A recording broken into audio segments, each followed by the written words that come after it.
గ్రామ పంచాయతీ సర్పంచ్ ఎలక్షన్ లో మా కాంగ్రెస్ పార్టీ అభ్యర్థి చింతపండి మల్లేశం ఎన్నిక కావడం జరిగింది. కాగానే గ్రామ పంచాయతీలో ఉప సర్పంచ్ ఎన్నిక సందర్భంలో వారు బయటకు రాగానే నేను బయటకు రావడం జరిగింది. ఓడిపోయిన అభ్యర్థి గోప్ మధుకర్ భార్య నన్ను చూసి నీ సంగతి చెప్తా, నీ సంగతి అని అంతు చూస్తా అని బీఆర్ఎస్ పార్టీకి చెందిన మధుకర్ భార్య వారు అనుచరులు నన్ను అనుడితోటే నువ్వే నన్నెందుకు అంటున్నావు, నువ్వు నా సంగతి ఏం చూపుతా అని అంటే అవుతుంది అని మధు కూడా నీ సంగతి చెప్తాం అని చెప్పడం జరిగింది. బీఆర్ఎస్ నా ఉండలు దాదాపు ఐదు గంటలకు నేను బయటకు రాగానే అక్కడున్న పోలీస్ సిబ్బంది నన్ను లోపలికి మీరు వెళ్ళండి అని అనడంతో నేను లోపలికి వెళ్ళడం జరిగింది.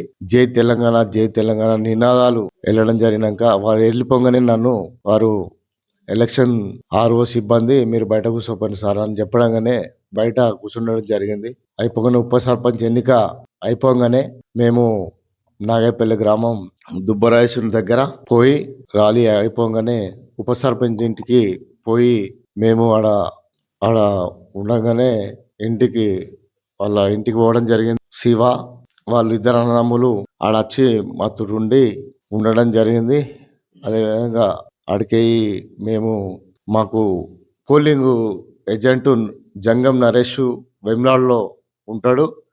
అనేది దించేద్దామని ఆయన ఎక్కించుకొని మా మధుకర్ నేను ఇద్దరం అక్కడికి రాగా మా ఇంటి ముంగట వాళ్ళు ముందు వచ్చి నాకు అడ్డు వచ్చి బండి కారాపి ఒకసారి నువ్వు కిందికి దిగు అని చెప్పి దిగుడుతోటే నేను దిగంగానే ఇట్లా ఒక్కడి ఏదో చేతుల కత్తి తోటి ఇట్లా కొట్టడం జరిగింది. మెడకు దెబ్బింది, ఈ తలకాయకు తాకడం జరిగింది. అప్పుడే మేము లొల్లి పెట్టుకుంటూ మా ఇంటి దగ్గర లొల్లి పెట్టుకుంటూ అరుసుడితోటి ఉరకడం జరిగింది. వాళ్ళు ఉరికిరు.